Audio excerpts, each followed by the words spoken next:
இன்றைய காலை நம்முடைய செய்திக்கு ஆதாரமாக இன்றைய காலையிலே வாசித்த அந்த வேத பகுதியிலிருந்து ஒரு வசனத்தை நான் வாசிக்க விரும்புகிறேன். I would like to read one verse from the passage that was read this morning. Philippians chapter 4 and verse 9. பிலிப்பியருக்கு Pavul எழுதின நிருபம் 4ஆம் அதிகாரம் 9ஆம் வசனத்தை நான் உங்களுக்காக வாசிக்கிறேன். உங்களிடத்தில் வேத புத்தகம் இருந்தால் உங்கள் வேத புத்தகத்தை அந்த இடத்துக்கு நான் திருப்பிக் கொள்ளும்படியாக விரும்புகிறேன். Philippians chapter 4 and verse 9. பிலிப்பியர் 4ஆம் அதிகாரம் 9ஆம் வசனத்தை வாசிக்கிறேன். நீங்கள் என்னிடத்தில் கற்றும் அடைந்தும் கேட்டும் கண்டும் எவைகளோ அவைகளையே செய்யுங்கள். அப்பொழுது சமாதானத்தின் தேவன் உங்களோடு கூட இருப்பார். Those things which ye have both learned and received and heard and seen in me, do, and the God of peace shall be with you. Amen. நம்முடைய வேத அறிக்கையை சொல்வோமா? நம்முடைய வேத புத்தகத்தை கையிலே எடுத்துக்கொள்வோம். This is my Bible. I am what it says I am. What it says I have, I can do. What it says I can do. Today I'll be taught the word of God. My mind is alert. I will never be the same. In Jesus' name, Amen.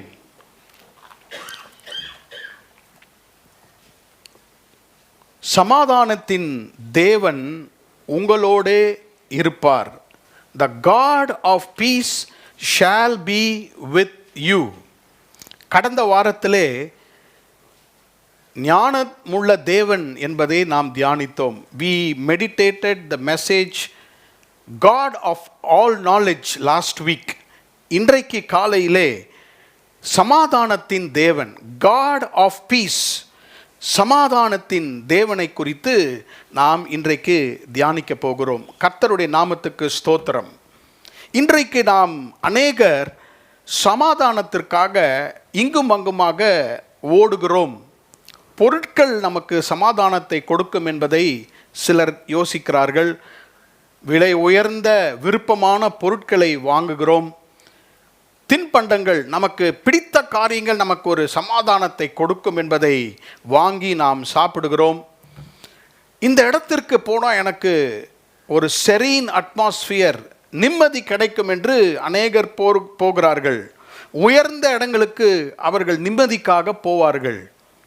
ஒரு சிலரை நான் பார்த்திருக்கிறேன், இந்த ஒரு வார்த்தையை 1000 முறை நீ சொன்னால் உனக்கு நிம்மதி வரும் என்று சொல்வார்கள்.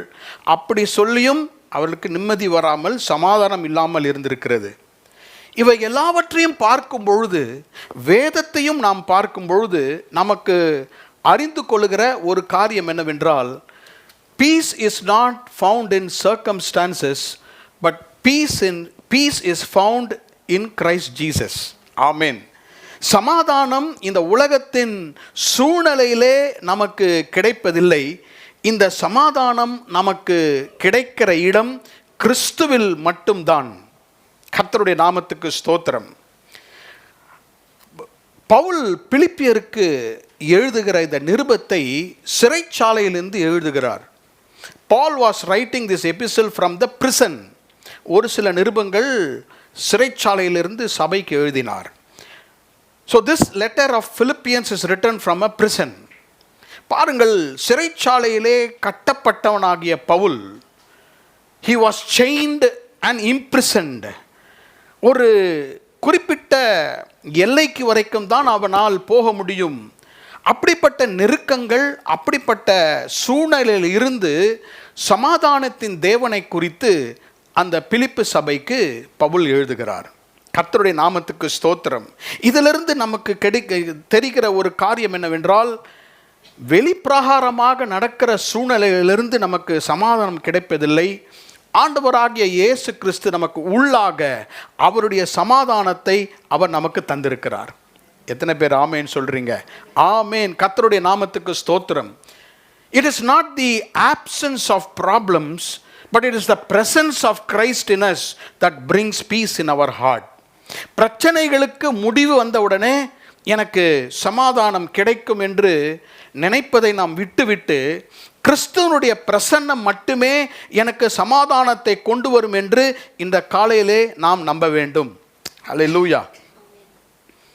என் கடனெல்லாம் முடிஞ்சத பிறகு நான் நிம்மதி ஆயிடுவேன் அப்படின்னு சொல்கிறவங்க இருக்கிறாங்க. என்னுடைய பிள்ளைகள் எல்லாம் நான் செட்டில் பண்ணிட்ட பிறகு எனக்கு சமாதானம் வந்துவிடும் என்று அநேகர் சொல்லுவதை நாம் பார்த்துருக்கிறோம். என் லைஃப் இன்னும் செட்டில் ஆகலை, என் லைஃப் செட்டில் ஆன பிறகு எனக்கு சமாதானம் கிடைக்கும். இப்படி நம்ம முடிவு எடுக்கும் பொழுதும் நமக்கு நிம்மதியோ நமக்கு சமாதானமோ கிடைப்பதில்லை. இன்றைக்கு சமாதானத்தை கொடுப்பது யார் என்றால் சமாதானத்தின் தேவன். He is the God of peace. கர்த்தருடைய நாமத்துக்கு ஸ்தோத்திரம். ஆண்டவராகிய இயேசு கிறிஸ்துவனுடைய வாழ்க்கையிலே இந்த சமாதானம், இந்த அமைதி, இந்த நிம்மதி அதிகமாக காணப்பட்டது. கர்த்தருடைய நாமத்துக்கு ஸ்தோத்திரம். அப்படி என்றால் இந்த சமாதானம் என்றால் என்ன? ஆண்டவர் நமக்கு பரலோகத்திலிருந்து நம்முடைய உள்ளத்திற்குள்ளாக இருதயத்திலே ஒரு நிலைமையை கொடுக்கிறார். God of peace from heaven gives us a heart condition. அந்த heart condition தான் சமாதானம். சூழ்நிலைகள் எப்படி மாறினாலும், மனிதர்கள் எப்படி பேசினாலும், நாம் எந்த விதமான நிலைமையில இருந்தாலும், வெளியரங்கமாக இருக்கிற நிலைமையை காட்டிலும் நம் இருதயத்திலே ஒரு நிலைமை, ஒரு அமைதி, ஒரு நிசப்தம், ஒரு காம்னஸ், ஒரு செரீன் ஹார்ட்டை கொடுப்பது கர்த்தராகிய இயேசு கிறிஸ்து மாத்திரமே. Because he is called as the God of peace. அவர் சமாதானத்தின் தேவனாக இருக்கிறார். இன்றைய காலையிலே இதை உங்களுக்கு நான் விவரித்து காண்பிக்க விரும்புகிறேன். சமாதானத்தின் தேவன் உங்களோட கூட இருப்பார். The very God of peace shall be with you. சமாதானத்தின் தேவன் நம்மோடு கூட இருக்கும் பொழுது இந்த சமாதானத்தினால் வருகிற ஆசீர்வாதங்கள் என்னென்ன? ஒரு வித்தியாச விதத்திலே நாம் இந்த வசனத்தை நாம் தியானிக்க போகிறோம். இந்த சமாதானம் என்றால் என்ன? இந்த சமாதானம் எனக்கு என்ன ஆசீர்வாதங்களை தருகிறது? 3 குறிப்புகளை உங்கள் இருதயத்திலே நான் பதிக்க விரும்புகிறேன். God of peace, சமாதானத்தின் தேவன் இந்த சமாதானத்தை நமக்கு தருகிறார். முதலாவதாக number 1, peace is a gift. சமாதானம் என்பது கர்த்தர் நமக்கு தரும் ஈவு.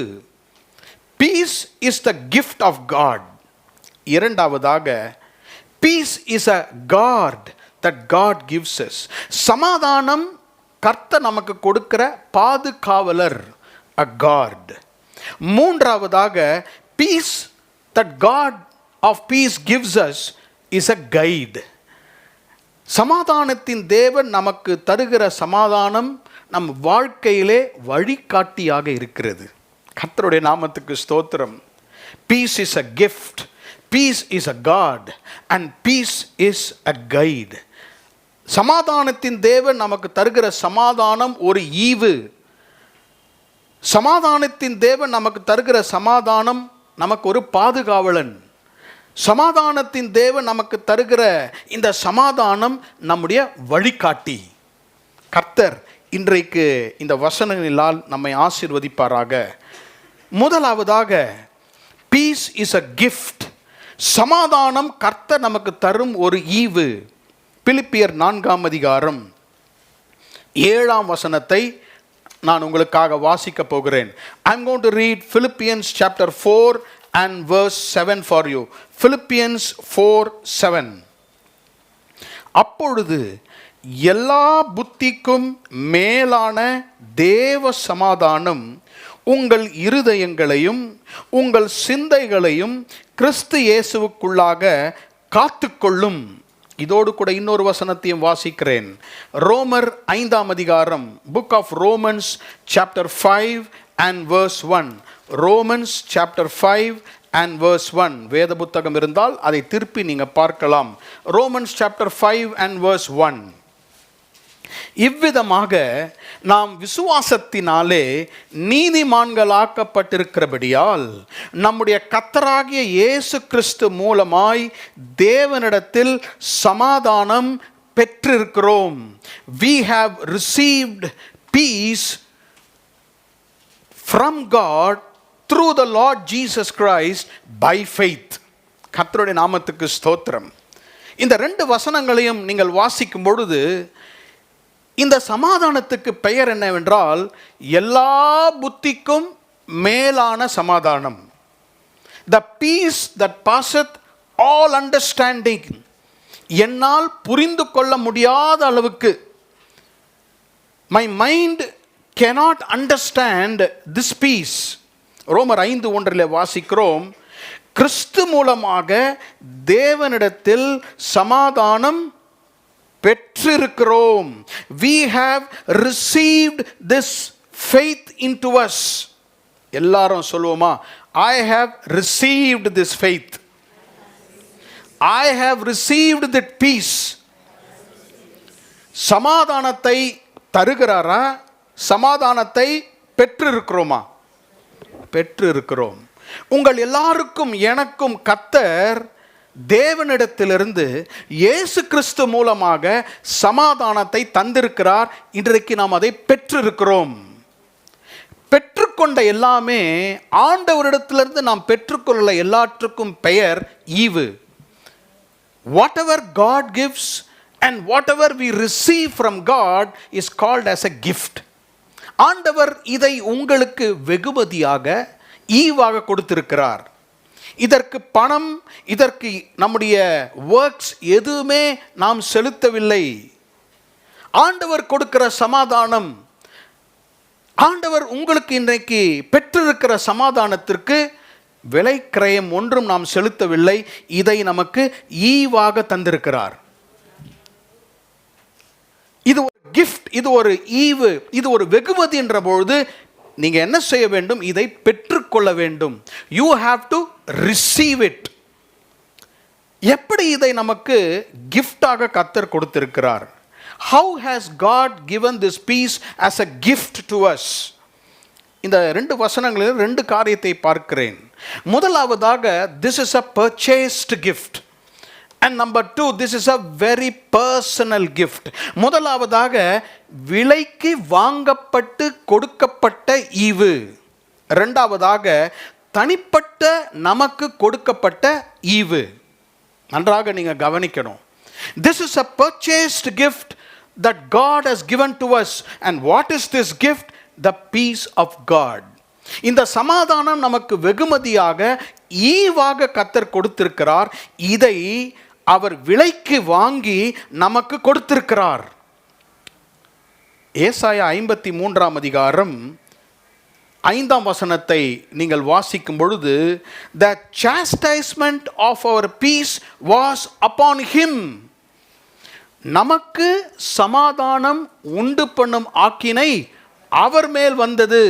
மறுபடியுமாக சொல்லுகிறேன், உங்களுக்கும் எனக்கும் சமாதானம் உண்டு பண்ணும் ஆக்கினை அவர் மேல் வந்தது.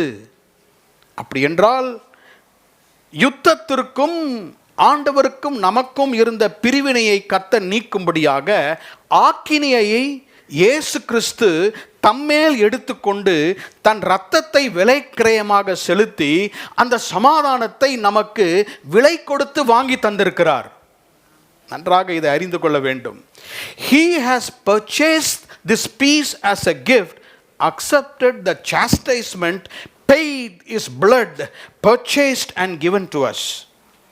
இன்றைக்கு உங்களுக்கும் எனக்கும் இந்த சமாதானத்தை அவர் எப்படி கொடுத்திருக்கிறார் என்றால், இலவசமாக தன்னுடைய இரத்தத்தை சிந்தி, தன்னுடைய இரத்தத்தை விலை கிரயமாக செலுத்தி உங்களுக்கும் எனக்கும் கொடுத்திருக்கிறார். We have to know the gift of peace, that it was purchased by Jesus on the cross. சிலுவையிலே தம்முடைய இரத்தத்தை சிந்தி எனக்காக விலை கிரயம் செலுத்தி எனக்கு வாங்கி எனக்கு கொடுத்திருக்கிறார். It is a purchased gift. I did not purchase it. நான் அதை விலை கொடுத்து வாங்கவில்லை. I did not earn it. சமாதானத்தை நான் சம்பாதிக்கவில்லை. இயேசு எனக்காக விலை கிரயத்தை கொடுத்து இரத்தத்தை சிந்தி அந்த ஆக்கினையை அவர் மேல் ஏற்றுக்கொண்டு எனக்கு சமாதானத்தை கொடுத்தார். Hallelujah, praise the Lord. It is not only a purchased gift, it is a personal gift. அவர் விலைக்கிரயம் கொடுத்ததை வாங்கி எனக்காக தனிப்பட்ட முறையிலே அதை எனக்கு தந்திருக்கிறார். இயேசு என்ன சொல்லுகிறார்? யோவான் எழுதின சுவிசேஷத்திலே, my peace I give unto you, என்னுடைய சமாதானத்தை உங்கள் ஒவ்வொருவருக்கும் நான் தருகிறேன். அவருடைய சமாதானத்தை தனித்தனி நபருக்கும் அவர் நமக்கு இன்றைக்கு தருகிறார். கர்த்தருடைய நாமத்துக்கு ஸ்தோத்திரம். தனி நபருக்கு தருகிறார். நீங்கள் இதை பெற்றிருக்கிறீர்கள், நீங்களும் நானும் இதை பெற்றிருக்கிறோம். எப்படி என்றால், அதுதான் ரோமர் 5:1 சொல்லுகிறது, என்னுடைய விசுவாசத்தினாலே நான் நீதிமான்களாகப்பட்டிருக்கிறேன். I have been justified by faith. விசுவாசத்தினாலே நாம் எப்படி ஆக்கப்பட்டிருக்கிறோம்?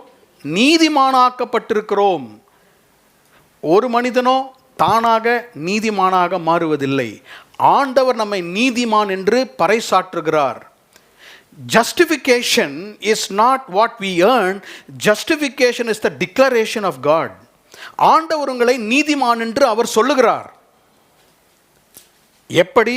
அவ மேல நம்ம விசுவாசம் வைக்கிறதுனால நாம் நீதிமான்களாக்கப்பட்டிருக்கிறபடியால் இயேசு கிறிஸ்து மூலமாக தேவனிடத்தில் சமாதானத்தை பெற்றிருக்கிறோம். இதுதான் ரோமர் 5:1 சொல்லுகிறது. ஆகவே ஒவ்வொருவரும் இயேசுவின் மேல் நீங்கள் விசுவாசம் வைக்கும் பொழுது, when you put your faith in the Lord, உங்க விசுவாசத்தை இயேசுவின் மேல் வைக்கும் பொழுது விசுவாசத்தினால் நாம் நீதிமான்களாக்கப்படுகிறோம். நீதிமான்களாக்கப்படுகிறபடியால் நாம் தேவனிடத்தில் சமாதானத்தை ஈவாக பெற்றிருக்கிறோம். நன்றாக கவனித்தால் இதை உங்களால் புரிந்து கொள்ள முடியும். சமாதானம் எனக்கு கர்த்தர் ஈவாக கொடுத்திருக்கிறார். எப்படி? எனக்காக இதை விலை கொடுத்து வாங்கியிருக்கிறார். ஒவ்வொருவருக்கும் தனித்தனியே கொடுத்திருக்கிறார். எனக்கு கொடுத்திருக்கிறார், உங்களுக்கு கொடுத்திருக்கிறார். He has given this as a gift to me. You have a special gift today. உங்களுக்கு ஒரு விசேஷித்த வரத்தை, ஒரு ஈவை, வெகுமதியை கர்த்தர் என்றைக்கே கொடுத்திருக்கிறார். இது என்னவென்றால் அவருடைய சமாதானம். இந்த முதல் குறிப்பிலே ஒரே ஒரு உதாரணத்தை உங்களுக்கு சொல்லி நான் கடந்து போக விரும்புகிறேன். யோவான் எழுதின சுவிசேஷம் 20ஆம் அதிகாரம், ஜான்ஸ் காஸ்பிள் சாப்டர் 20. யோவான் எழுதின சுவிசேஷம் 20ஆம் அதிகாரம் 19ஆம் வசனத்தை உங்களுக்கு நான் வாசிக்கிறேன். John chapter 20 and verse 19. வாரத்தின் முதல் நாளாகிய அன்றைய தினம் சாயங்கால வேளையிலே சீஷர்கள் கூடியிருந்த இடத்தில் யூதர்களுக்கு பயந்ததினால் கதவுகள் பூட்டிருக்கையில் இயேசு வந்து நடுவே நின்று, உங்களுக்கு சமாதானம் என்றார். ஆமென், பிரைஸ் தி லார்ட். இயேசு கிறிஸ்து உயிர்த்தெழுந்த அந்த உயிர்த்தெழுந்த நாளின் காலை வேளையிலே இயேசுவை சந்தித்தார்கள். மாலையிலே எல்லா சீஷர்களும் ஒன்று சேர்ந்து ஒரு அறையிலே இருந்தார்கள். அந்த அறை உடைய கண்டிஷன் என்ன? பூட்டப்பட்டிருந்தது. எதற்காக அறையை பூட்டினார்கள்? யூதர்களுடைய பயத்தின் நிமித்தமாக. ஒரு அறைக்குள்ளாக இருக்கிறார்கள். அந்த அறைக்குள்ளாக பயத்தில் இருக்கிறார்கள். trembling with fear, terrified. ஏன் கதவை பூட்டுகிறார்கள்? கதவுக்கு வெளியே something is there. கதவுக்கு வெளியே பயங்கரம் இருக்கிறது. யாராவது எங்களை பிடித்து விடுவார்களோ, நாங்கள் இயேசுவினுடைய சீஷராக இருக்கிறதுனால எங்களை துன்பப்படுத்துவார்களோ என்று பயந்து கதவை பூட்டி உள்ளே இருக்கிறார்கள். இயேசு அந்த அறையிலே வந்து அவர்களுக்கு கொடுத்த ஒரு கிஃப்ட் என்னது? சமாதானம் உண்டாக கடவுது. உங்களுக்கு சமாதானம் உண்டாக கடவுது. ஒரு நம்பர் இருந்தால் என்ன யோசித்திருப்போம்? உனக்கு ஒரு நல்ல வேலை உண்டாக கடவுது. அப்பா, ரொம்ப சந்தோஷம். உனக்கு 1 கோடி நான் உனக்கு தருகிறேன். இதெல்லாம் இயேசு கொடுக்கல. இயேசு அங்கு வந்து அவருக்கு கொடுத்த ஒரு கிஃப்ட் என்னவென்றால் பீஸ், மை பீஸ், என் சமாதானத்தை தருகிறேன். அதே அதிகாரம் 26ஆம் வசனத்திலையும் பாருங்க, மறுபடியும் 8 நாளைக்கு பின்பு அவருடைய சீஷர்கள் வீட்டுக்குள்ளே இருந்தார்கள். தோமாவும் அவனுடைய கூட இருந்தான். கதவுகள் பூட்டப்பட்டிருந்தது. அப்பொழுது இயேசு வந்து நடுவே நின்று, உங்களுக்கு சமாதானம் என்றார். மறுபடியுமாக 8 days, ஆஃப்டர் 8 days இன்னும் கதவை திறக்கல, கதவை பூட்டி இருந்தார்கள். கதவை பூட்டி கொண்டு தோமாவும் இருந்தார். இயேசு வந்து மறுபடியும் அவர்களுக்கு என்ன சொன்னார்? உங்களுக்கு சமாதானம். உயிர்த்தெழுந்த இயேசு அவர்களுக்கு கொடுத்தது சமாதானம். Freedom from fear, freedom from doubt, freedom from all the worries. கவலையிலிருந்து, பயத்திலிருந்து அவர்களுக்கு ஒரு விடுதலை தரும்படியாக இயேசு அவர்களுக்கு சமாதானத்தை அவர்களுக்கு கொடுத்தார். கர்த்தருடைய நாமத்துக்கு ஸ்தோத்திரம். அப்படி என்றால் என்ன? கதவுக்கு வெளியே பயங்கரம், அறைக்குள்ளே சமாதானம். நமக்கு வெளியே நடக்கிற, நம்முடைய கண்கள் பார்க்கிற சூழ்நிலையை வைத்து நமக்கு சமாதானம் கிடைக்காது. நமக்கு சமாதானத்தை இயேசு கொடுத்திருக்கிறார். அதை தான் நான் முதல்ல இருந்து சொல்லுகிறேன். Our peace does not depend on external things that are changing every day. நாளைக்கு சூழ்நிலை மாறும், நம்முடைய எதிர்காலம் மாறும். இந்த உலகம் ஒன்றை சொல்லும், ஒன்றை செய்யும். பல காரியங்கள் நமக்கு வெளியே நடக்கும் பொழுது இது ஒன்றும் என் சமாதானத்தை மாற்றாது. எனக்குள்ளாக இயேசு கிறிஸ்துவின் உயிர்த்தெழுந்த சமாதானம் இருக்கிறது. நான் ஒரு நாளும் பயப்பட மாட்டேன். அன்றைக்கு 2 முறை அந்த அறைக்குள்ளே சென்று சமாதானத்தை கொடுத்த இயேசு அவர் பரமேறி சென்ற பொழுது சீஷர்கள் எல்லாரும் தைரியத்தோடு வெளியே வந்து உலகம் முழுவதும் சென்று அவரை பற்றி சொன்னார்கள். காரணம், அவள் இருதயத்தில் இயேசு கொடுத்த சமாதானத்தை அவர்கள் கிஃப்டாக, ஈவாக அவங்க பெற்றுக்கொண்டார்கள். இன்றைக்கு காலையில் இதுதான் முதல் குறிப்பை இருதயத்திலே நாம் பதித்து கொள்ள வேண்டும்.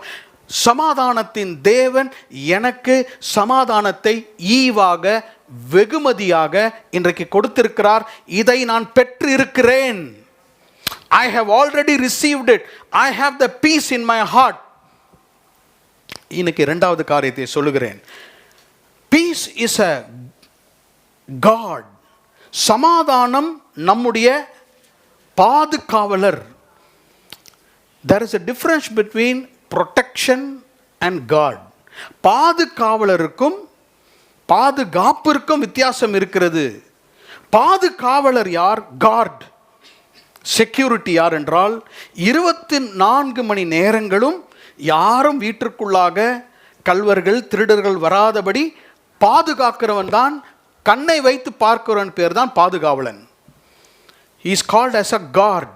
ட்ரெயினில் கடைசியில் கார்டு இருப்பார். வாட்சிங் ஆல்வேஸ்.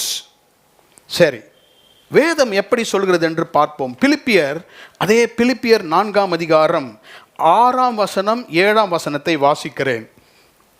Philippians 4:6 and 7. நீங்கள் ஒன்றுக்கும் கவலைப்படாமல் எல்லாவற்றையும் குறித்து உங்கள் விண்ணப்பங்களை ஸ்தோத்திரத்தோடே கூடிய ஜெபத்தினாலும் வேண்டுதலினாலும் தேவனுக்கு தெரியப்படுத்துங்கள். அப்பொழுது எல்லா புத்திக்கும் மேலான தேவ சமாதானம் உங்கள் இருதயங்களையும் உங்கள் சிந்தைகளையும் கிறிஸ்து இயேசுவுக்குள்ளாக காத்துக்கொள்ளும். This peace will keep you, will guard you. This peace will take care of you. அதுக்கு தான் நான் முதல் சொன்ன இந்த சமாதானம், கர்த்தர் கொடுக்கிற சமாதானம் நம்முடைய பாதுகாவலர். It always takes care of us. It is our God. எனக்கு அன்பான சகோதர சகோதரிகளே, இதை உங்களுக்கு நான் விளக்கி சொல்ல விரும்புகிறேன். இந்த 6ஆம் வசனத்தையும் 7ஆம் வசனத்தையும் நீங்கள் வாசிக்கும் பொழுது இந்த சமாதானம் நம்மை காத்துக்கொள்ளும். எப்படி நம்மை காத்துக்கொள்ளும்? எதை காத்துக்கொள்ளும்? நம்ம வீட்டை காத்துக்கொள்ளுமா சமாதானம்? நம்முடைய வேலையை காத்துக்கொள்ளுமா? பவுல் என்ன சொல்லுகிறார்? எல்லா புத்திக்கும் மேலான தேவ சமாதானம் எதையெல்லாம் காத்துக்கொள்ளுமா? உங்கள் இருதயங்களையும் உங்கள் சிந்தைகளையும் இயேசு கிறிஸ்துவுக்குள்ளாக காத்துக்கொள்ளும். the peace that guards us, என்னை பாதுகாக்கும் தேவ சமாதானம், it will guard your heart, it will guard your head. இருதயத்தை காத்துக்கொள்ளும். இரண்டாவது, என் மனது என் சிந்தையை காத்துக்கொள்ளும். பிரதர் சிஸ்டர், இது ரெண்டும் நமக்கு ஓகே ஆயிடுச்சுன்னா எல்லாமே பர்ஃபெக்ட் லைஃப்ல. இருதயமும் நம்முடைய சிந்தையும் அவர் ஹார்ட் அண்ட் அவர் மைண்ட். இதை தான் பவுல் மிக அழகாக நமக்கு இன்றைக்கு அதை காட்ட விரும்புகிறார். இயேசு கிறிஸ்து நமக்கு கொடுக்கும் ஒரு சமாதானம். இந்த சமாதானம் எப்படிப்பட்ட சமாதானம் என்றால், எல்லா புத்திக்கும் மேலான சமாதானம். This peace will pass all understanding. This will overlap every understanding. எல்லா சிந்தனைகளையும் எல்லா இருதயத்தின் நினைவுகளையும் மேற்கொள்ளும் சமாதானம். இதை நான் உங்களுக்கு விளக்குகிறேன். 6ஆம் வசனத்தில் சொல்றாரு, நீங்கள் ஒன்றுக்கும் கவலைப்படாமல் எல்லாவற்றையும் குறித்து உங்கள் விண்ணப்பங்களை ஸ்தோத்திரத்தோட கூட ஜெபத்தினாலும் வேண்டுதலினாலும் தேவனுக்கு தெரியப்படுத்துங்கள். எத்தனை பற்றி நம்ம கவலைப்படலான்னு இயேசு சொல்கிறார், பவுல் சொல்கிறார். 3 பற்றி மாத்திரம் வரி பண்ணுறேன் கர்த்தாவே. அவர் என்ன சொல்கிறாரு? ஒன்றை குறித்தும், எல்லாரும் கவனிங்களேன், ஒன்றை குறித்தும் கவலைப்படாமல். எல்லாரும் சொல்லுவோமா? எங்களுக்கும் இதுக்கும் சம்பந்தமே இல்லை பாஸ்டர், பரலோகத்துக்கு போனாதான். இல்லை, பவுல் நமக்கு தான் சொல்கிறாரு, நீங்கள் ஒன்றை குறித்தும் கவலைப்படாமல். கவலை எங்கே ஆரம்பிக்குதுன்னு நினைக்கிறீங்க? இங்கே தான் ஆரம்பிக்கிறது. இதுதான் பேட்டில் ஃபீல்டு, இதுதான் யுத்தக்களம். இப்போ கூட பாருங்கள், நம்ம மனசு எங்கெங்கேயோ போயிட்டு வருது. கொஞ்ச நேரம் வீட்டுக்கு போவோம், இங்கே வரோம்.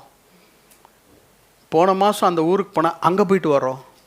இந்த மனது பாருங்கள், பல சிந்தைகளை கொடுத்து கொண்டே இருக்கும். கொஞ்சம் கவலை கொடுக்கும் மனசு.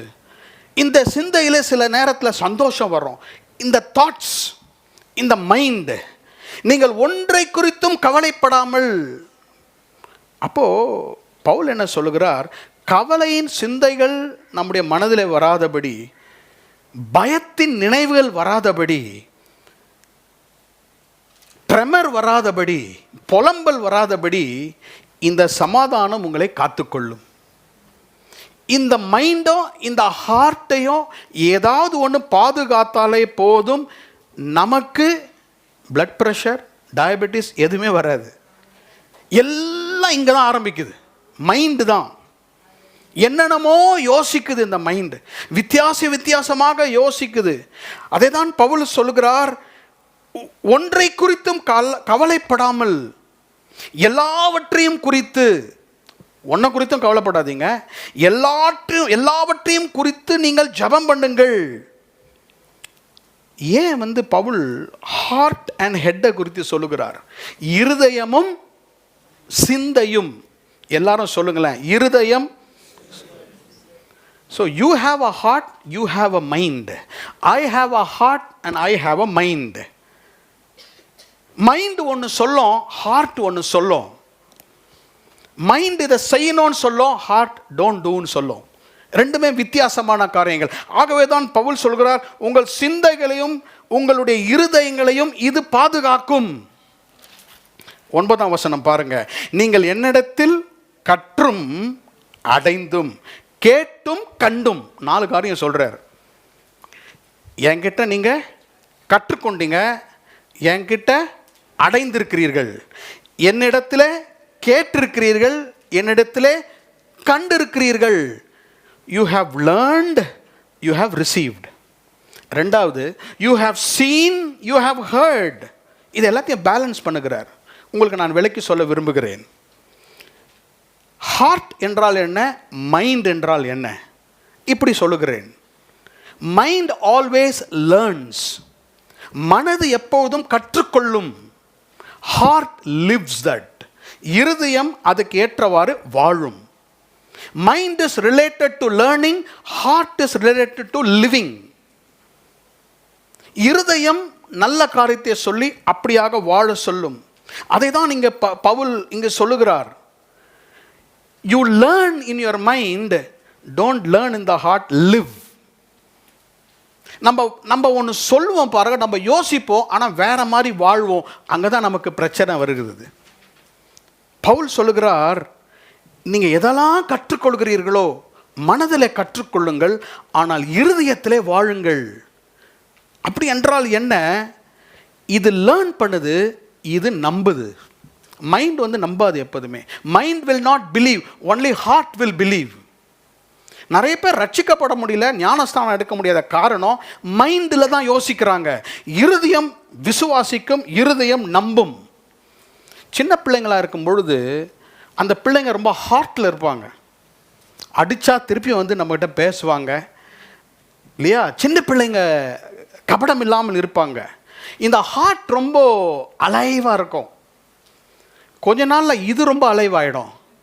நான் ஏன் போய் எங்கள் அப்பா அம்மாட்ட பேசணும், நான் பேச மாட்டேன். இது ரொம்ப ஸ்ட்ராங்காக இருக்குது, ரீசனிங்.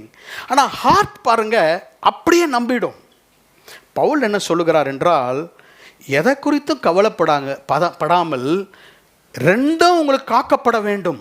என் மனதும் காக்கப்பட வேண்டும், என் இருதயமும் காக்கப்பட வேண்டும். நீங்கள் வீட்டுக்கு சென்று அந்த ஆங்கிலத்தில் இருக்கிற வார்த்தையினுடைய அர்த்தத்தை நீங்கள் யோசித்து பாருங்கள். ஆங்ஷியஸ் என்ற வேர்ட், கவலைப்படாமல், கவலை, ஆங்ஷியஸ். ஆங்ஷியஸ் என்ற வேர்டுடைய எட்டிமாலஜி, அதோடைய வேரை குறித்து நான் வாசிக்கும் பொழுது, ஆங்ஷியஸ் என்ற வார்த்தைக்கு அர்த்தம் என்ன சொல்லுகிறது என்றால், புல்ட் இன் ஆல் டிரெக்ஷன்ஸ். ஒருத்தர் ஆங்ஷியஸ் ஆகும்போது, ஒருத்தர் கவலைப்படும் பொழுது எல்லா திசைகளிலும் அவங்க இழுக்கப்படுகிறாங்க. எப்படி? Hope will pull in one direction. நம்பிக்கை ஒரு பக்கத்தில் இழுக்கும், பயம் இன்னொரு பக்கத்தில் இழுக்கும். They fall apart. ஒரு பக்கம் நம்பிக்கை நம்மளை இழுக்கிறது, ஒரு பக்கம் பயம் நம்ம இழுக்கிறது. அது பேர் தான் கவலை. கொஞ்சம் கொஞ்சம் அதை நம்புகிறோம், ஆனால் கொஞ்சம் கொஞ்சம் பயம் இருக்கிறது. இதுக்கு பேர் தான் anxious. we are pulled on all sides. நம்பிக்கை ஒரு பக்கம் இழுக்கிறது, ஒரு பக்கம் பயம் என்னை இழுக்கிறது. I am pulled on all directions. அதான் கவலைப்படுகிறது. அதை தான் நீங்கள் சொல்லுகிறார், உங்கள் இருதயமும் உங்கள் மனதும் இந்த சமாதானம், தேவ சமாதானம் உங்களை காத்துக்கொள்ளும். அப்படின்னா என்ன? இவ்வளோ நேரம் நான் சொல்லத்துக்கு என்ன விளக்கம் என்றால், let your mind and your heart be guarded by the peace of God. ஆண்டவருடைய சமாதானம் என்னை காத்துக்கொள்ளும். விசேஷமாக என் மனதையும் என் இருதயத்தையும் தேவனுடைய சமாதானம் காத்துக்கொள்ளும். எத்தனை பேருக்கு புரிஞ்சுது? கொஞ்சம் புரிஞ்சுதில்ல? ஒரு உதாரணத்தை உங்களுக்கு தருகிறேன். தானியேலின் புத்தகம் 6ஆம் அதிகாரம், Daniel chapter 6, எப்படி இந்த சமாதானம் உங்களையும் என்னையும் காத்துக்கொள்ளும். How this peace will guard you. தானியேல் 6ஆம் அதிகாரம் ஒரு சில வசனங்களை வாசிக்கிறேன். நீங்கள் இதை தொடர்ந்து வாருங்கள், உங்களுக்கு நன்றாக புரியும். Daniel chapter 6, I'm going to read verse 14. 14ஆம் வசனத்தை வாசிக்கிறேன். ராஜா இந்த வார்த்தைகளை கேட்டபோது தன்னில் மிகவும் சஞ்சலப்பட்டு தானியேலை காப்பாற்றும்படிக்கு அவன் பேரில் தன் மனதை வைத்து அவனை தப்புவிக்கிறதற்கு சூரியன் அஸ்தமிக்கு மட்டும் பிரயாசப்பட்டு கொண்டிருந்தான். தரியு ராஜா தானியேலை எங்கே போட போகிறாங்க? சிங்ககபியிலே போடும்படியாக அந்த டிக்ரி, அந்த ஆர்டர்ஸை வாங்குறாங்க. அவர் கையெழுத்து போட்டு விட்டு, ராஜா இந்த வார்த்தைகளை கேட்ட பொழுது தன்னில் மிகவும் சஞ்சலப்பட்டு இருதயம், தானியேலை காப்பாற்றும்படியாக அவன் பேரில் தன் ஹார்ட், மனதை வைத்து அவனை தப்புவிப்பதற்காக சூரியன் அஸ்தமிக்க மட்டும் பிரயாசப்பட்டு கொண்டிருந்தான். 18ஆம் வசனத்தை வாசிக்கிறேன். 18. பின்பு ராஜா தன் அரண்மனைக்கு போய் முழுவதும் போஜனம் பண்ணாமலும் கீத வாத்தியம் முதலானவைகளை தனக்கு முன்பாக வரவட்டாமலும் இருந்தான். அவனுக்கு நித்திரையும் வராமல் போயிற்று. ஒரு சொட்டு கூட தூங்கலை. யாரு? தரியு ராஜா தானியேல் சிங்ககபியில் இருக்கிறாரு, ஒன்றுமே தூங்கலை, நைட்டெல்லாம் தூங்கலை. அவன் அரண்மனைக்கு போய் முழுவதும் சாப்பிடல, மியூசிக் கேட்கல, யூடியூப் பார்க்கல, எதுவுமே பண்ணல, தூக்கம் வரல, நைட்டு ஃபுல்லாக அவர் பிறண்டுட்டே இருக்கிறார். 19ஆம் வசனம், காலமே கிழக்கு வெளுக்கும் போது ராஜா எழுந்திருந்து சிங்கங்களின் கெபிக்கு தீவிரமாய் போனான். Look at his mind, look at his heart. அவன் இருதயத்தை பாருங்கள், அவனுடைய சிந்தையை பாருங்கள். தானியேலை எப்படினா காப்பாற்றணும், தானியேலை சிங்ககபியில போடக்கூடாது என்று தன் மனதிலும் இருதயத்திலும் சஞ்சலப்பட்டு மிகவும் கஷ்டப்பட்டு முழுவதும் தூங்கவில்லை. 22ஆம் வசனம், verse 22, 21 வாசிக்கிறேன். அப்பொழுது தானியேல், ராஜாவே நீர் என்றும் வாழ்க, சிங்கங்கள் என்னை சேதப்படுத்தாதபடிக்கு தேவன் தம்முடைய தூதனை அனுப்பி அவைகளின் வாயை கட்டி போட்டார். அது என்னென்றால், அவருக்கு முன்பாக நான் குற்றமற்றவனாய் காணப்பட்டேன், ராஜாவாகிய உமக்கு முன்பாகவும் நான் நீதிகேடு செய்ததில்லை என்றான். ஒரு இடம் அரண்மனை, இன்னொரு இடம் சிங்ககெபி. ஒன்று பேலஸ், இன்னொன்று லயன்ஸ் டென். நேச்சுரலாக எது பாதுகாப்பான இடம்னு சொல்லுங்கள் நீங்கள். எது பாதுகாப்பு? ராஜ அரண்மனை தான் பாதுகாப்பு. அங்கே பயம் இருக்கிறதா? கிடையாது. அங்கே சாப்பாடு இல்லையா? எல்லாம் இருக்கிறது. அங்கே ஹை ஸ்பீட் இன்டர்நெட் இருக்குமா? எல்லாமே இருக்கும். ஸ்பீடாக பார்க்கலாம் யூடியூப், பிரச்சனையே கிடையாது. ரொம்ப வசதி ராஜாவுடைய அரண்மனை. அங்கே அவருக்கு என்ன வரல? பயம். சிங்ககபி எடுத்துங்க, சாப்பாடு இருந்துச்சா தானியலுக்கு? தானியல் தான் சாப்பாடு இல்லையா? தானியல் தான் சிங்கங்களுக்கு சாப்பாடு. Hungry Lions, danger. லைட் இருந்ததா? எல்இடி, எல்சிடி எதுவுமே கிடையாது. சிங்ககபி இருட்டாக இருக்கிறது, சிங்க கண்ணு தான் தெரியுது பல பலன்ட்டு. ரொம்ப ரொம்ப டேஞ்சரஸ் பிளேஸ். தானியேலுடைய சிங்ககபியில் சாப்பாடு இல்லை, வெளிச்சம் இல்லை, அவன் கையில் ஐஃபோன் 17 இல்லை, எதுவுமே இல்லை அவன் கையில். அவன் கையில் பைபிள் இல்லை, அவன்கிட்ட ஒன்றுமே இல்லை. அவன் சிங்ககபியில் போட்டுட்டாங்க ராத்திரியில். நல்லா தூங்கினானா? நிம்மதியாக இருந்தான். சிங்கங்கள் என்னை ஒன்றும் சேதப்படுத்தவில்லை. காலையில் ராஜா வந்து கேட்கிறார், எப்படி இருக்கிறார் தானியேலே? ஒன்றும் பிரச்சனை இல்லை ராஜாவே, நல்லா தூங்கி ஏஞ்சேன். இப்போ ஒரு கேள்வி, யாருடைய சிந்தையும் இருதையும் தேவ சமாதானம் காத்து கொண்டது? தானியேலை காத்து கொண்டது. அவர்கிட்ட எல்லாம் இருக்கிறது. He had all facilities in the palace. He had everything, but his mind was not protected. அவனுடைய மனதையும் சிந்தையும் தேவ சமாதானம் காத்து கொள்ளவில்லை. ஆனால் the most dangerous place, the most place where there was lack, அந்த இடத்துல தேவ சமாதானம் இருந்தது. நீங்கள் எந்த இடத்த சூஸ் பண்ணுவீங்க, யாரை சூஸ் பண்ணுவீங்கன்னு உங்களுக்கு தெரியும். ஆகவே இன்றைக்கு தேவனுடைய சமாதானம் தான் நம்மை காத்து கொள்ள வேண்டும்.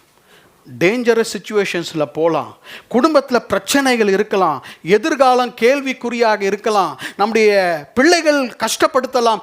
என்ன சூழ்நிலை இருந்தாலும் சூழ்நிலைகள் நமக்கு இருதயத்தையும் சிந்தையும் பாதுகாப்பதல்ல. எது நம்முடைய சிந்தையும் இருதயம் பாதுகாக்கும்? தேவனுடைய சமாதானம். எல்லா புத்திக்கும் மேலான தேவ சமாதானம் என் சிந்தையையும் என் இருதயத்தையும் காத்துக்கொள்ளும். உங்களுடைய பாதுகாவலர் யார்? Who is your God? Peace of God. தேவனுடைய சமாதானம் தான் நம்மளை பாதுகாத்து கொள்ளும். கடைசியாக the peace of God is a guide. தேவனுடைய சமாதானம் நம்மை வழி காட்டி நடத்தும். இதை சொல்லி நான் முடிக்க விரும்புகிறேன். Colossians chapter 3 and verse 15. கொலோசியர் 3ஆம் அதிகாரம் 15ஆம் வசனம். Colossians chapter 3 and verse 15. கொலோசியர் 3:15. தேவ சமாதானம் உங்கள் இருதயங்களில் ஆழக்கடவது, இதற்கென்றே நீங்கள் ஒரே சரீரமாக அழைக்கப்பட்டீர்கள், நன்றி அறிதல் உள்ளவரா இருங்கள். Praise the Lord. May the peace of God rule your hearts. தேவ சமாதானம் உங்கள் இருதயங்களில் ஆளக்கடவது, ஆளுகை செய்தல், rule. May the peace of God rule your hearts. அந்த ரூல் என்ற வார்த்தை, ஆளுகிற என்ற வார்த்தையை கிரேக்க பதத்தில் பார்க்கும் பொழுது அம்பயர் என்று எழுதப்பட்டிருக்கிறது. அம்பயர், அம்பயர்னா யாரு? நடுவர்.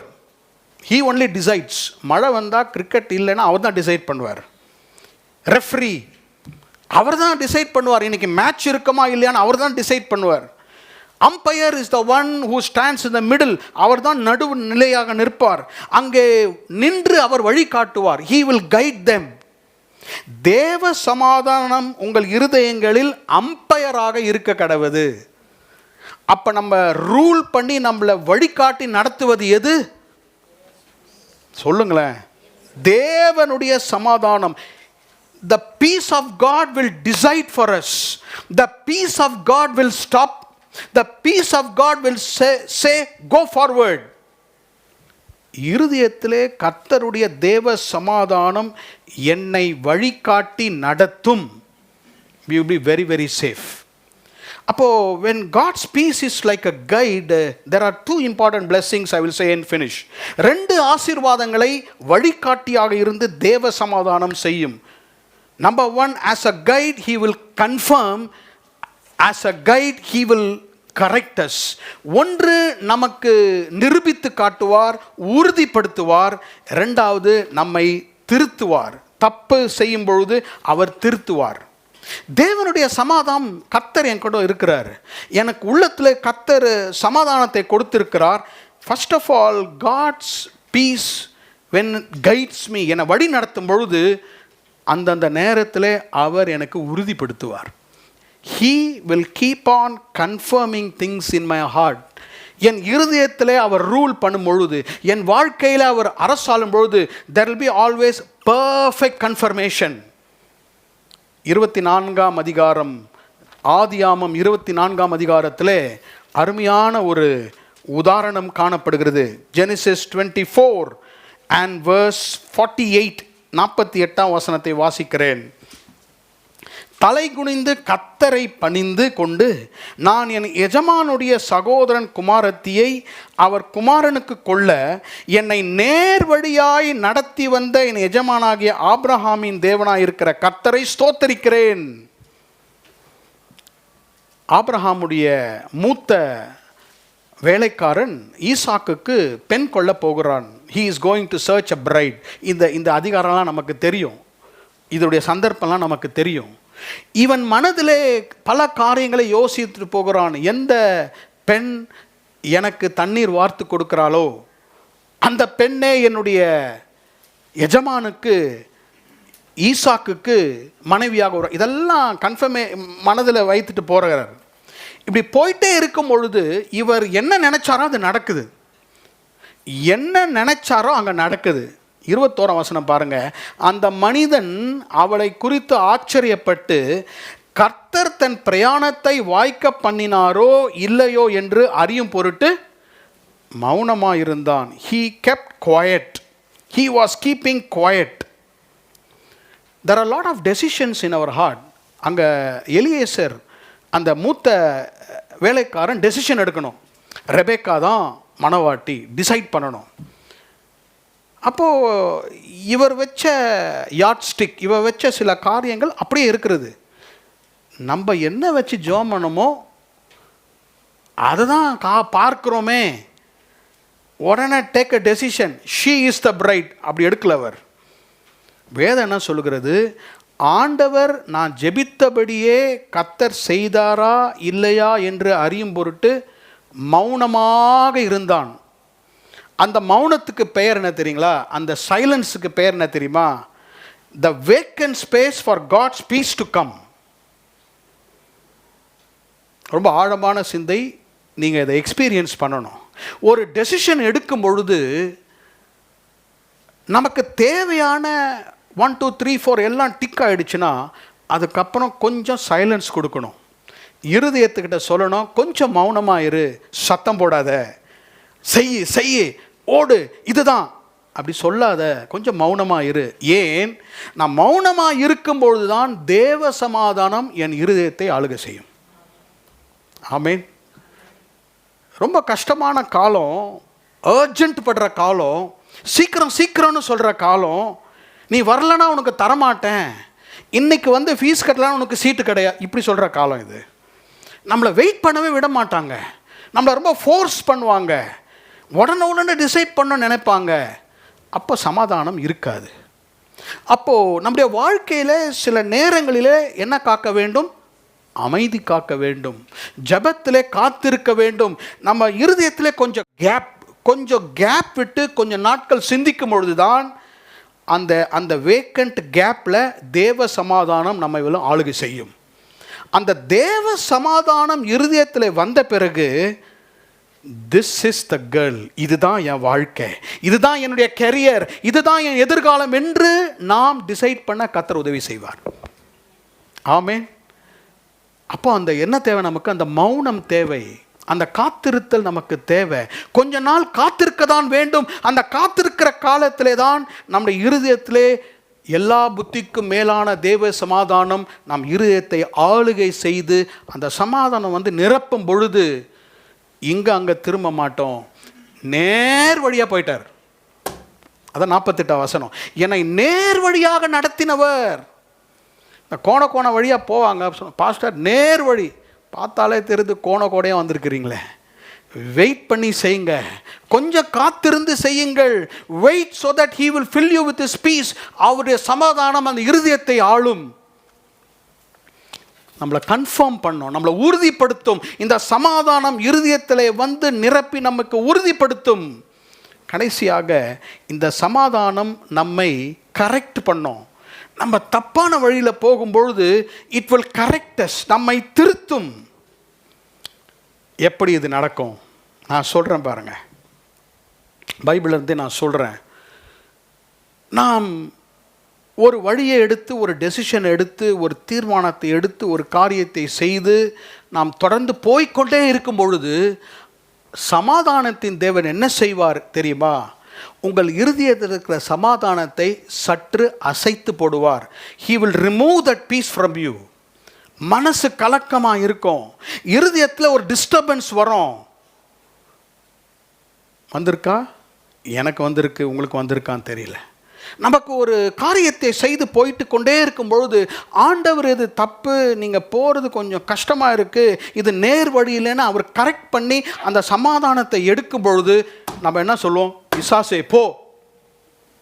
உபவாசம் பண்ணி இது பிசாசு பாஸ்டர், பிசாசு, அது பிசாசு இல்லை. அந்த சமாதானத்தை உங்களை திருத்தும்படியாக கர்த்தர் அதை கொஞ்சம் எடுக்கிறார். கொஞ்சம் அசைவுகள் வரும், கொஞ்சம் டர்புலன்ஸ் வரும். தவறான இதுக்கு போகும்பொழுது ஆண்டவர் அப்படிதான் செய்வார். கரெக்ட் எக்ஸாம்பிள் வேத புத்தகத்திலே யோனாவின் புத்தகம் முதல் 2-3 அதிகாரத்தை நீங்கள் வாசிக்கும் பொழுது, யோனா கர்த்தருடைய தீர்க்கதரிசி. ஆண்டவர் யோனாவை நினிவேக்கு போக சொன்னார். ஆனால் யோனா டிக்கெட் எடுத்துக்கொண்டு தர்ஷீஷுக்கு போகிறான். he is going to Tarshish. Ticket confirmation இருக்கு, காட் கன்ஃபர்மேஷன் இல்லை. நமக்கு என்ன இருக்கு? டிக்கெட் கன்ஃபர்மேஷன் இருக்கு. எந்த கன்ஃபர்மேஷன் இல்லை? காட் கன்ஃபர்மேஷன் இல்லை. யோனாவுக்கு கர்த்தருடைய அப்ரூவல் கிடையாது. உள்ள போனான் கப்பலுக்குள்ள. அந்த கப்பல் மழையினாலும் புயலினாலும் கப்பல் கொந்தளிக்கிறது, கடல் கொந்தளிக்கிறது. ஆனால் இவர் போய் நல்லா தூங்குறார். நல்லா he was sleeping, நல்லா தூங்கி கொண்டிருக்கிறார். ஆனால் அந்த திறந்த வாசல் கர்த்தருடைய சித்தம் அல்ல. Not all open doors are God's will. எல்லா திறந்த வாசலும் கர்த்தருடைய சித்தம் அல்ல. இன்னொரு வார்த்தை சொல்லட்டுமா? இன்னொரு காரியத்தை சொல்லட்டுமா? All convenience is not confirmation. All convenient life is not a confirmed will of God. வசதிகள் கர்த்தருடைய சித்தம் அல்ல. யோனாவே, உன்னுடைய இருதயத்துக்கு ஏற்றவாறு வசதியான இடத்துக்கு போய் ஊழியம் செய்ய வேண்டும், வசதியான தேசத்துக்கு போக வேண்டும், வசதியாக இருக்க வேண்டும் என்றது கர்த்தர் சித்தம் அல்ல. காட்ஸ் அப்ரூவல் இல்லை. காட் கரெக்டட் ஜோனா. எல்லாத்தையும் டிஸ்டர்ப் பண்ணிட்டாரு. மாலுமி டிஸ்டர்ப் ஆயிட்டாரு, கப்பல் டிஸ்டர்ப் ஆயிடுச்சு. ஒருத்தன் பண்ணுற தப்புக்கு எவ்வளோ பேர் டிஸ்டர்ப், மீனை கூட டிஸ்டர்ப் பண்ணிட்டார். நீங்கள் பண்ணுற கீழ்ப்படியாமையினால் எத்தனை பேரை பாதிக்கிறோம் பாருங்கள். குடும்ப தலைவன் பண்ணுற ஒரு மிஸ்டேக்கால் குடும்பமே பாதிக்கப்படும். பிள்ளைகள் பண்ணுற தப்பினால குடும்பமே பாதிக்கப்படும். ஏதாவது டிஸ்டர்ப் இருக்கா? இந்த ஃப்ளைட்டில் நாங்கள் போகும்போது எனக்கு ஒரு சிந்தை வரும். என் மனைவியோட சொன்னது கிடையாது, ஆண்டவரே இதில் யாரும் யோனா இருக்கக்கூடாது. யோனா எனக்கு ஒரு டிஸ்டர்பன்ஸு. எந்த யோனாவும் இருக்கக்கூடாது, நானும் யோனாவும் இருக்கக்கூடாது. இப்போ நம்ம யோனாவாக மாறக்கூடாது. ஏன்னா கரெக்டாக இருக்கணும். அவர் கரெக்ட் பண்ணுவார். சமாதானத்தை எடுத்து போட்டார். கர்த்தர் சமாதானத்தை எடுத்து போட்டு இவன் நினிவேக்கு வரும் வரை அவனுக்கு சமாதானம் கிடைக்கவில்லை. எனக்கு அன்பான சகோதர சகோதரியே, if you want to experience the peace of God, you have to enjoy the presence of God. கர்த்தருடைய பிரசன்னம் நம்முடைய வாழ்க்கையிலே வரும்பொழுது அவருடைய சமாதானத்தை நம்ம அனுபவிப்போம். He will guide you, he will confirm you, he will correct you. நமக்கு உறுதிப்படுத்துவார், நம்மை நடத்துவார், நம்மை திருத்துவார். கன்ஃபர்மேஷன்லாம் நம்ம ஒத்துக்கொள்வோம், கரெக்ஷன்னா நமக்கு ரொம்ப கஷ்டமாக இருக்கும். ஆனால் அவர் விட மாட்டார் பாருங்க. நம்மளை கரெக்ட் பண்ணுற வரைக்கும், எல்லாத்தையும் டிஸ்டர்ப் பண்ணி எல்லாத்தையும் சரி ஆகிற வரைக்கும் நம்மை கர்த்தர் நடத்துவார். எல்லா புத்திக்கும் மேலான தேவனுடைய சமாதானம். கர்த்தர் இன்றைக்கு உங்களை ஆசீர்வதிப்பாராக. ஆண்டவர் நமக்கு கொடுக்கிற சமாதானம் சமாதானத்தின் தேவனிடத்திலிருந்து வருகிறது. இந்த சமாதானம் நமக்கு ஒரு கிஃப்டாக இருக்கிறது. இந்த சமாதானம் நமக்கு காடை போல இருக்கிறது. இந்த சமாதானம் நம்மளை கைட் பண்ணுகிறது. திஸ் பீஸ், இந்த சமாதானம் ஒரு வெகுமதி, ஒரு கிஃப்ட். இந்த சமாதானம் என்னுடைய பாதுகாவலன். இந்த சமாதானம், கர்த்தர் கொடுக்கும் சமாதானம் என்னை வழிகாட்டி என்னை நடத்துகிறது. கண்களை மூடி நாம் ஜெபிப்போம். எழுந்து நின்று, ஆண்டவரே, உம்மை உறுதியாய் நான் பற்றி கொண்ட மனிதனாக என்னை பூரண சமாதானத்திலே நான் தங்க எனக்கு கிருபை தாரும் இந்த காலை வேளையில் என்று நாம் ஜெபிப்போம். ஆண்டவரை பார்த்து, கர்த்தாவே, you are the God of peace. நீர் சமாதானத்தின் தேவனாக இருக்கிறீர். இந்த சமாதானத்தின் தேவன், தேவ சமாதானத்தை எனக்கு தாரும். ஏற்கனவே எனக்கு சமாதானத்தை கொடுத்துருக்கிறீங்க. I want to receive that. I want to experience that in my life. என் வாழ்க்கையின் ஒவ்வொரு நேரத்திலும் இந்த சமாதானத்தை நான் அனுபவிக்க நான் விரும்புகிறேன். ஆமென். கர்த்தர் உங்களுக்கு நிம்மதியை தருவார். கர்த்தர் இருதயத்தில் இருக்கிற ஸ்டார்ம்ஸ், படபடப்பு, தத்தளிப்பை கர்த்தர் மாற்றுவாராக. இன்றைக்கு உங்களை நடத்துவது இந்த சமாதானத்தின் தேவன், பரிசுத்த ஆவியானவர். வேத புத்தகத்தில் நீங்கள் எங்கே படித்தாலும் தேவன் ஒவ்வொருவருக்கும் சமாதானத்தை தந்தார். நோவா பேழையில் இருக்கும்போது கூட புறாவின் மூலியமாக ஒரு ஒலிவ மர கன்றை கொடுத்து சமாதானத்தை கர்த்தர் கொடுத்தார். எல்லா இடத்திலும் God of peace, சமாதானத்தின் தேவன் நாம் இன்றைக்கு ஆசீர்வதிப்பாராக. ஆமென்.